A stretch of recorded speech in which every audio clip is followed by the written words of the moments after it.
نحمدہ ونصلی علی رسولہ الکریم۔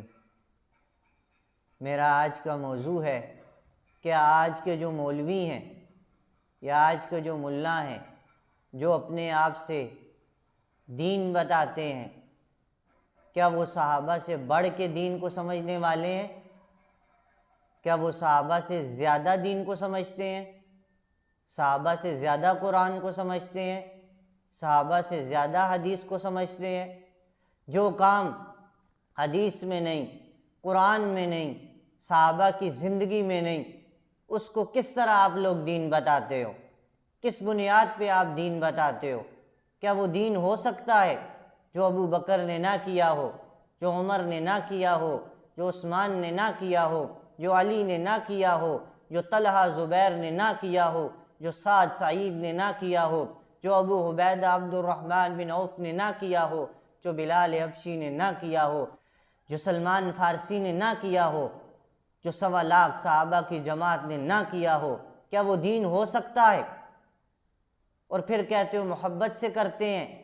کیا بلال سے زیادہ محبت ہے؟ کیا ابو بکر سے زیادہ محبت کرتے ہو؟ کیا عثمان علی سے زیادہ محبت کرتے ہو؟ کیا فاروق اعظم سے زیادہ محبت کرتے ہو؟ کیا ان سے زیادہ محبت ہے؟ کیا ان سے زیادہ قرآن کو سمجھتے ہو؟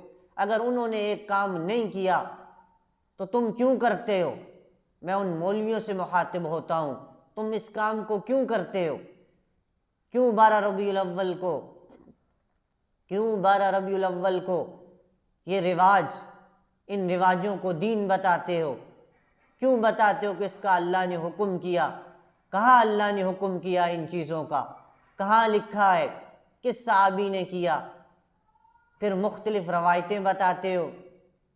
کبھی سورہ یونس کی آیات قل بفضل اللہ وبرحمتہ، کیا یہ آج صحابہ کو نہیں پتہ تھی؟ کیا ابو بکر نے اس آیت کو نہیں پڑھا؟ کیا ابو بکر، عمر، عثمان، علی، طلحہ، زبیر نے اس آیت کو نہیں پڑھا؟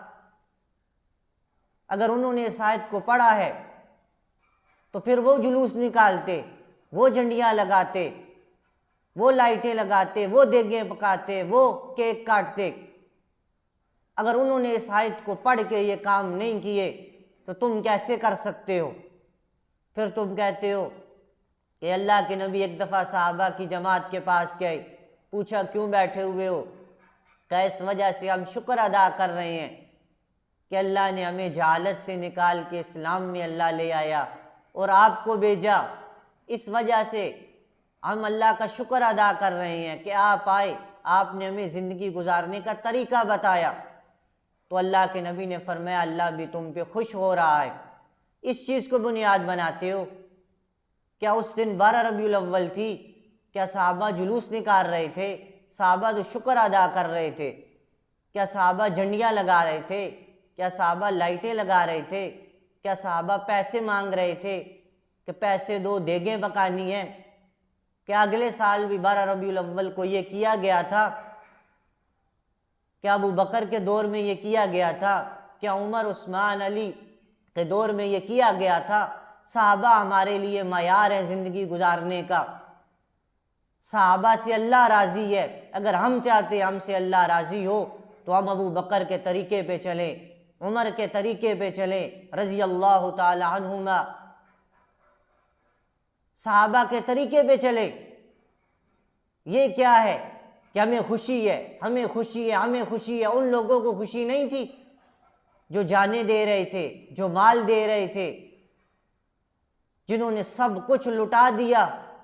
کیا ان کو خوشی نہیں تھی؟ بس آج خوشی ہے ان لوگوں کو جنہیں دین کا نہیں پتہ، قرآن کا نہیں پتہ، حدیث کا نہیں پتہ؟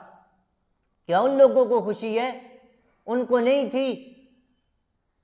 تو یہ مذاق ہے کہ دین کے ساتھ یہ جہالت کی انتہا ہے۔ اللہ تم مولویوں کو پوچھے گا کل قیامت والے دن کہ یہ جو کرتے رہے یہ کہاں سے لائے تھے؟ کہاں لکھا تھا؟ کس کا حکم تھا؟ کس نے کہا تھا؟ پھر اس وقت تمہیں پتہ چلے گا۔ بس ایک بات بنائی، خوشی مناؤ، خوشی مناؤ، خوشی مناؤ، کہتے ہو تم خوشی سے روکتے ہو، پھر فتوے لگاتے ہو یہ گستاخ ہے، یہ نبی کو نہیں مانتے۔ اگر گستاخ کہنا ہے تو اسے کہو جو نبی کی سنتوں پہ نہیں چلتا، گستاخ اسے کہو جو فرض نماز نہیں پڑھتا، جو اللہ کے احکامات کو توڑتا ہے، جو اللہ کے احکامات کو توڑتا ہے، جو نبی کے طریقے کو چھوڑتا ہے، اس کو گستاخ کہو۔ لو بیچارے عوام کو بے وقوف بنایا ہوا ہے، اور میں عوام سے یہ کہنا چاہتا ہوں کہ عوام خود قرآن پڑھے اور ان مولویوں کو پوچھے کہ کیا صحابہ نے کیا؟ کیا اللہ کے نبی نے حکم دیا؟ جب وہ نبی جو ہر چیز کا حکم دے سکتا تھا، اس کا بھی دے سکتا تھا کہ 12 ربیع الاول کو یہ کرنا ہے، تو لہٰذا یہ دین کے ساتھ مذاق ہے۔ ہم اس بات کو کرتے رہیں گے کہ یہ دین نہیں ہے، یہ دین نہیں ہے، یہ دین نہیں ہے۔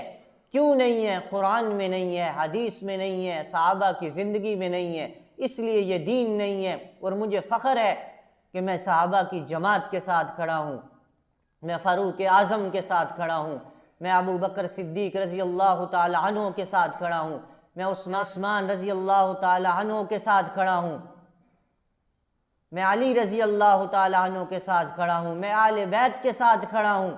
مجھے اس چیز پہ فخر ہے۔ اور آپ لوگ اس ایران کے بادشاہ کے ساتھ کھڑے ہیں جس نے یہ طریقہ نکالا کہ عیسائی کرسمس مناتے ہیں، ہم بھی نبی کا منائیں گے، برتھ ڈے منائیں گے، آپ اس کے ساتھ ہو اور میں ابو بکر کے ساتھ ہوں۔ مجھے اس پہ فخر ہے اور ہمیشہ فخر رہے گا، اور کل قیامت والے دن بھی ہم صحابہ کی جماعت کے ساتھ کھڑے رہیں گے کہ صحابہ نے سنت پہ عمل کیا، ہم بھی سنت پہ عمل کرنے کی کوشش کریں گے، نہ کہ دین میں ہم رسم و رواج نکالیں گے۔ اور میرے نبی ان لوگوں سے کہیں گے میری نظروں سے ان کو دور کر دو، انہوں نے میرے بعد میرے دین میں ایسی چیزیں ایجاد کی جن کا میں نے حکم نہیں کیا، جو دین نہیں تھا۔ اور امام مالک رحمۃ اللہ علیہ فرماتے ہیں جس نے دین میں کوئی ایسا بڑھ کے کام ایجاد کیا اور پھر اس کو کہا یہ دین ہے، تو فرمایا اس نے اللہ کے نبی پہ اعتماد نہیں کیا، کیونکہ اللہ کے نبی نے جس کام کو دین نہیں بتایا وہ اس کام کو دین بتا رہا ہے، تو اس کا اللہ کے نبی پہ اعتماد نہیں ہے۔ جس کا اعتماد نہیں وہ کیا ہے؟ پھر پوچھ لو کسی مفتی سے، تو ہم وہ کریں گے جو جناب رسول اللہ صلی اللہ علیہ وسلم نے جس کا حکم کیا اور جو صحابہ نے کیا۔ میں ان مولویوں کو بار بار یہ کہتا رہوں گا کہ ہمیں دلیل دو، ہمیں بتاؤ کہاں صحابہ نے کیا، اگر نہیں کیا تو پھر عقلی دلیلیں دین میں نہیں چلیں گی۔ اللہ رب العزت ہم سب کو سمجھ عطا فرمائے، ہم سب کو قرآن اور حدیث پہ چلنے کی توفیق عطا فرمائے۔